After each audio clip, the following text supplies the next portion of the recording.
Hello friends, welcome to Bharati's kitchen. ఈరోజు వీడియోలో చాలా టేస్టీగా ఉండే ఇన్స్టెంట్ స్వీట్ రెసిపీని మీతో షేర్ చేసుకోబోతున్నాను.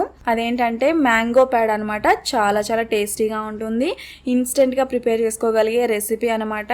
చాలా తక్కువ టైంలో తక్కువ ఇంగ్రీడియంట్స్తో ప్రిపేర్ చేసుకోగలిగే రెసిపీ అండి. చాలా టేస్టీగా ఉంటుంది. మ్యాంగోస్ ఇష్టపడే వాళ్ళకి చాలా బాగా నచ్చుతుంది. ఈ టేస్టీ ఇన్స్టెంట్ మ్యాంగో ప్యాడ్ రెసిపీని ఎలా ప్రిపేర్ చేసుకోవాలి ఇప్పుడు చూపిస్తాను. లేట్ చేయకుండా రెసిపీని స్టార్ట్ చేసేద్దాము. ఫస్ట్ ఈ రెసిపీ కోసం ఒక పాన్లో మిల్క్ పౌడర్ని వేసుకోవాలి. 1.5 కప్ వరకు మిల్క్ పౌడర్ని వేసుకోవాలి. నెక్స్ట్ ఇందులోనే 1/4 కప్ వరకు పాలను కూడా వేసుకోవాలి. రూమ్ టెంపరేచర్లో ఉన్న పాలను మాత్రమే యూజ్ చేసుకోవాలి. నెక్స్ట్ మ్యాంగో ప్యూరీని 1 కప్ వరకు వేసుకోవాలి. నెక్స్ట్ ఇందులోనే 1/4 కప్ వరకు పంచదారని కూడా వేసుకోవాలి. మ్యాంగోస్ స్వీట్గా ఉన్నట్లయితే 1/4 కప్ వరకు పంచదార వేస్తే సరిపోతుంది. మ్యాంగోస్ అంత స్వీట్గా లేకపోతే ఒక 2 to 3 టేబుల్ స్పూన్స్ వరకు ఎక్స్ట్రా షుగర్ని యాడ్ చేసుకోవచ్చు. ఇలా యాడ్ చేసుకున్నట్లయితే నార్మల్ స్వీట్ తినే వాళ్ళకి కరెక్ట్గా సరిపోతుంది. అలా కాకుండా కొంచెం ఎక్కువ స్వీట్ తినేవారైతే ఇంకొక 2 టేబుల్ స్పూన్స్ వరకు ఎక్స్ట్రా వేసుకోవచ్చు. ఇంగ్రీడియంట్స్ అన్ని వేసుకున్న తర్వాత ఒకసారి బాగా మిక్స్ చేసుకోవాల్సి ఉంటుంది. ఎటువంటి లంప్స్ అనేవి లేకుండా నీట్గా మిక్స్ చేసుకోవాలి.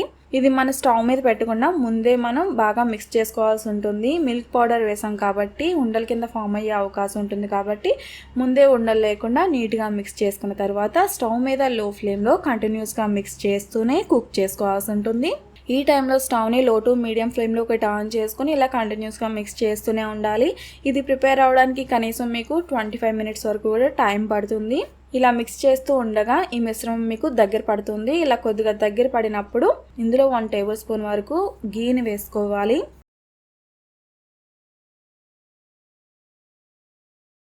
నెక్స్ట్ ఇందులోనే 1/2 టీ స్పూన్ వరకు యాలకుల పొడిని కూడా వేసుకుని బాగా మిక్స్ చేసుకోవాలి.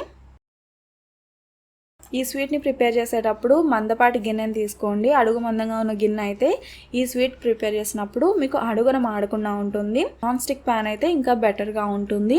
ఇది ప్రిపేర్ అయిందని ఎలా తెలుస్తుందంటే ప్యాన్ని వదిలేస్తూ ఉంటుంది. ఇలా కలుపుతూ ఉన్నప్పుడు ఒక దగ్గరికి వచ్చేస్తూ ఉంటుంది. ఇలా ఈ కన్సిస్టెన్సీకి వచ్చిన తర్వాత స్టవ్ ఆఫ్ చేసుకొని ఈ మిశ్రమాన్ని ఒక నెయ్యి రాసిన ప్లేట్లోకి ట్రాన్స్ఫర్ చేసుకుని బాగా మిక్స్ చేసుకోవాలి. ఇలా చేసినట్లయితే మిశ్రమం బాగా సాఫ్ట్గా అవుతుంది. ఇలా గరిటెతో కనీసం ఒక 2 మినిట్స్ పాటు మిక్స్ చేసినట్లయితే ఇది కొంచెం సాఫ్ట్గా అయ్యి కొద్దిగా వేడి కూడా తగ్గుతుంది. ఆ తర్వాత మీకు నచ్చిన షేప్లో మీరు ప్రిపేర్ చేసుకోవచ్చు.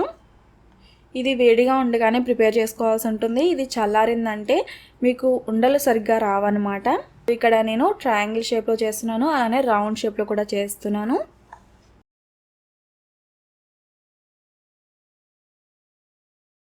మీకు వీటి మీద డిజైన్స్ వేయడానికి ప్రెస్సర్లు కూడా అవైలబుల్ ఉంటాయి. ఏమీ లేకపోతే ఇలా ఫోర్క్తో కూడా డిజైన్ చేసుకోవచ్చు. ఫోర్క్తో డిజైన్ చేసినప్పుడు ఫోర్క్ని ఒకసారి నేతిలో ముంచి ఇలా ప్రెస్ చేసుకున్నట్లయితే మీకు మంచి డిజైన్ అనేది వస్తుంది. ఇలా అన్నిటినీ కూడా ప్రిపేర్ చేసుకుని ప్లేట్లో విడివిడిగా పెట్టుకోవాల్సి ఉంటుంది.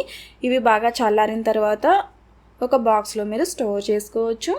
సో టేస్టీగా ఉండే ఇన్స్టెంట్ మ్యాంగో ప్యాడ్ రెసిపీని ఇలా చాలా సింపుల్గా ప్రిపేర్ చేసుకోవచ్చు. సో ఈ రెసిపీ మీకు నచ్చినట్లయితే తప్పకుండా లైక్ చేసి మీ ఫ్రెండ్స్ అండ్ ఫ్యామిలీస్ కూడా షేర్ చేయండి. మరిన్ని మంచి రెసిపీస్ కోసం నా ఛానల్ సబ్స్క్రైబ్ చేయండి. అలాగే తర్వాత వచ్చే బెల్ ఐకాన్ కూడా క్లిక్ చేయండి. Thanks for watching.